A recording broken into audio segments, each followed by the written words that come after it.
With March Madness in full swing, there's also a little March Madness with the coaching carousel, and probably one of the hottest names in the market is VCU's Shaka Smart. Now, remember when Mizzou fans wanted him to be the coach when Mike Anderson left? Well, VCU has just locked up their coach through 2023, where he will reportedly make around $1.5 million a year. Now, earlier today, Smart turned down an opportunity with UCLA.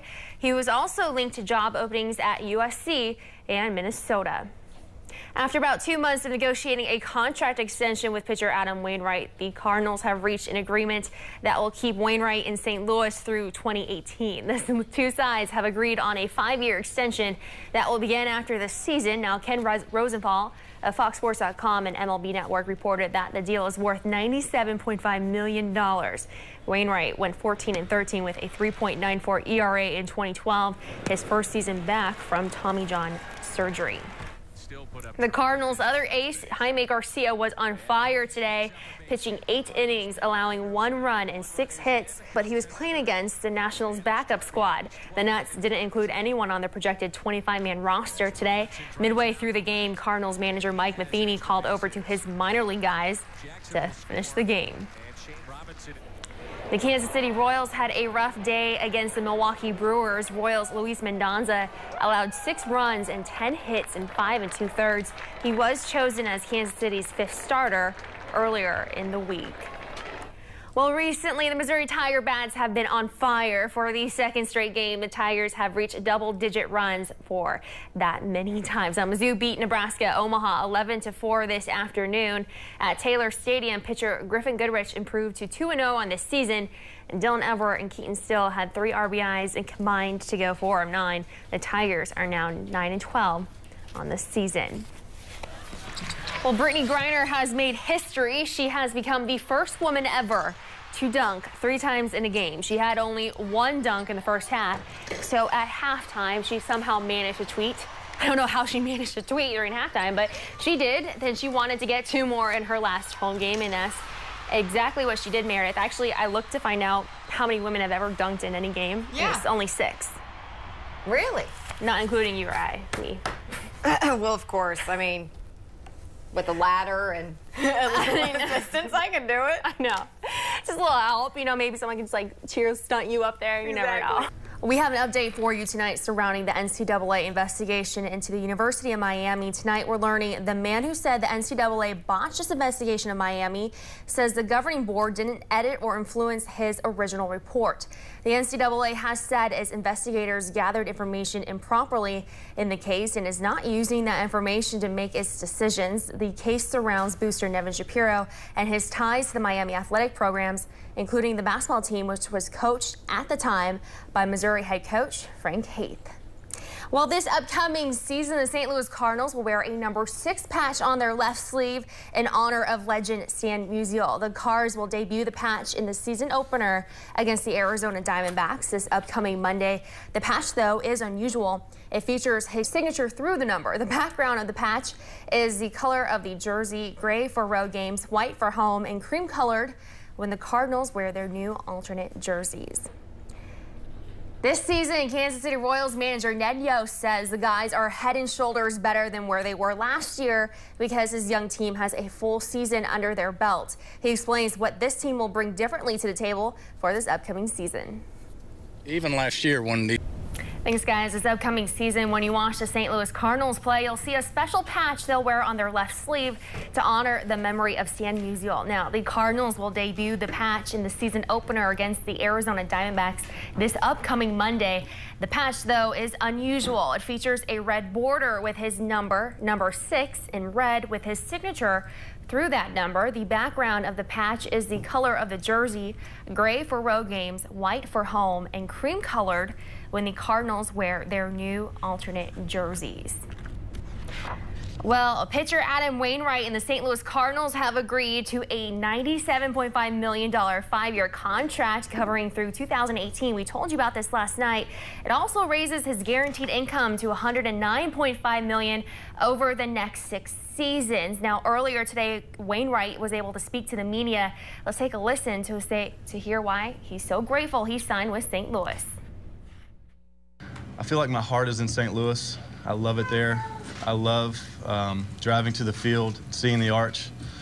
You know, driving up and seeing the amazing Busch Stadium. It's a treat to work there every day, and it's something that continues to catch me off guard and make me feel like I'm way too blessed than I deserve. And you have to admit that's pretty cool to hear someone say that about their team. Well, the Missouri Tiger tennis team will have to finish the season in St. Louis. That's because construction began today on the tennis courts at the Green Tennis Center. Right now, contractors are working to upgrade the program's outdoor courts. I checked in with the athletic department, and they tell me they expect to finish construction by the spring of 2014. Well, if you heard crying last night, that's probably Tyler Fulgham. The Miami Heat's winning streak is over. The Chicago Bulls last night beat the Heat 101-97, breaking the 27-game winning streak. Miami's quest for NBA history ended just 6 games shy of matching the 1971 Los Angeles Lakers. I don't know. There's only a few games looking forward to that game, too. I know. I bet you guys wished... I bet you wish Tyler was working last night. He was quiet on Twitter. Let's just say it's that. bad when he is, because he's always tweeting about LeBron and all that stuff, and so I'm pretty 27 games, though. That's impressive. It is. That's impressive. Night in and night out for 2 months. They hadn't lost since the Super Bowl. Pretty impressive. I know. And LeBron James averaged 27 points a game during it, so it all works together. All right. Thanks, Martina. And they've wrapped up something they needed to do pretty quickly. Yeah, something they wanted to do before the end of the season, so you might, or opening day, so you might as well just do it right now. Adam Wainwright and the St. Louis Cardinals have reached a deal. Just about a half hour ago, we learned Waino inked a 5-year, $97.5 million contract extension. Now, the goal was to get the deal together before opening day.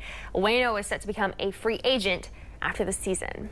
For the second straight game, the Tigers have reached double-digit runs. Mizzou beat Nebraska Omaha 11-4 this afternoon at Taylor Stadium. Pitcher Griffin Goodrich improves to 2-0 on this season after throwing 3 innings of no-hit baseball. Dylan Everett and Keaton Still had 3 RBIs and combined to go 4 of 9. Now that's hitting. The Tigers are now 9-12 on the season, so you like to see them do well. And Ryan Tate, was I correct? That the Cardinals open up against Arizona? Yes. Yes, they do. Thank you. One of the last games on April 1st, they're out west. First pitch. I mean, I think they'd rather be out west with our weather. Yeah, I bet Simmons Field was nice and warm over at the university today. No, it was not. Wow. It was not warm. No, it wasn't for the players or the people covering the game. For me. Thank you, Martina. I think the question everyone wants to figure out is how is Missouri Tigers going to stop Colorado State on the boards? And you really need to defend them on the glass. Is the high rebounding team, a high offensive rebounding team. And right now, the only guy that really is boxing out there is Alex Oriaki. The big guys are definitely going to need to have to step up to contain Colton Iverson, a guy that Lawrence Bowers actually grew up playing with. He's 6'10" for the Rams. All we know right now is that he suffered the injury during the SEC tournament against Texas A&M. As we all know, he played against Ole Miss. So this isn't necessarily an injury right now that's inhibiting any of his playing or anything like that. And this is non-shooting hand, and we didn't see him favoring it at all, or favoring his right hand. So as right now, it's not too big of a concern, but they're just being, cautious about how they're handling the situation, especially in practice. And as we all know, Missouri's season last year, the NCAA tournament, didn't end so well. Number 2 seed losing to Norfolk State. Well, this year, they want to get a little bit revenge, and they feel like they may not have as much pressure this time around being a 9th seed as they take on Colorado State tonight. A matchup that looks pretty good on paper. These teams look a lot alike. And one of the biggest topics that the players were telling us, being able to finish games. Here's Phil Pressey on what the Tigers need to do to get that win.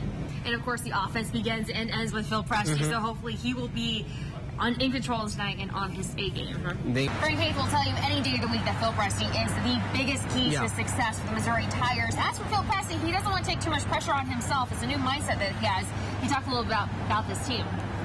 So, of course, we'll see how Phil Pressey plays today. They don't want to have too much pressure on any of the guys, especially now that they have to go out there and hit the glass. This is a big physical team that they're going up against. Right now, Louisville is taking care of business over North Carolina A&T. Hoping to take care of business tonight is the Missouri Tigers. And unbelievably so, Alex Oriaki right now is peaking at the right time. He has been definitely beast mode. We caught up with him about what he needs to do tonight. So that's it for the NCAA tournament, Martina, but We are talking spring football at this time of the year. I know. We are in the middle of spring football. Actually, today at football practice, we caught up with a few of the Tigers, and Evan Boehm right now is taking a lot more snaps under center, and Coach Pinkel said afterwards, this is pretty much might be a permanent transition. We also saw Corbin Bergstresser, James Franklin, and Matty Mock, the three of the quarterbacks, all taking an even amount of snaps today. And some injury updates. Torrey Boozer, the linebacker, actually suffered a concussion today. So yeah, I know right now the score is actually 72-62 with about 5:42 left in the game. There's still hope, right? If you want to think about it that way, stranger things have happened. It's March Madness, but it's a matter of what the team will will themselves to do right now. If they think they're going to lose, they're going to lose. If they think they can come back, a 10-point deficit with 5 minutes left, not the most amount of time, but certainly not. But certainly doable. The Tigers they've just not played up to Colorado State's level in this game. Colorado State shooting the ball better. They are killing Missouri on the glass. Of course, Mizzou was number 2 in the country. Colorado State number 4 coming into this NCAA tournament. And right now, Colorado State is just giving them a clinic on the glass. In fact, Colton Iverson, who we talked about all week long leading up to this game, at one point in the second half had more rebounds himself than the Tigers did as a team, Tina. And Colton's not scoring a lot. He only has 4 points on the game, but those 13 rebounds are hurting them, especially the offensive boards that he's getting. Another guy hurting him was someone we told you about, Dorian Green. He has 24 points on the night.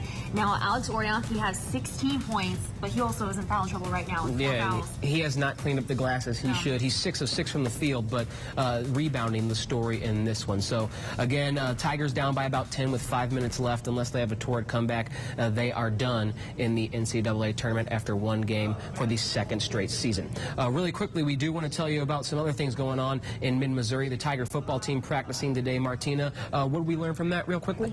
Evan Boehm has been moved to center. It looks like he will stay there for a while. All 3 of the quarterbacks we've been watching all season long, or spring season long, excuse me, has been James Franklin, Corbin Bergstresser, and Matty Mock. They are actually all taking even amounts of snaps. We also found out that linebacker Torrey Boozer actually had suffered a concussion today, so he might be out for a little bit as he recovers. Yeah, and a real quick check of the score right again. Right now, Mizzou is coming back 72-65 during a timeout. Phil Pressey actually hit of all of his teammates, said, "Wake up, let's go." I know I'm getting some negative feedback on Twitter from that, but you know what? Maybe it will work. All right, 7 points with under 5 to go. Certainly not impossible. We'll see. For Martina Del Bonta, I am Tyler Fulgham reporting live from Rupp Arena in Lexington. Back to you in Columbia. Many could argue that Missouri was the more talented team, but Colorado State actually had a little bit more effort, with Coach Frank Hafe saying the guys wanted it more.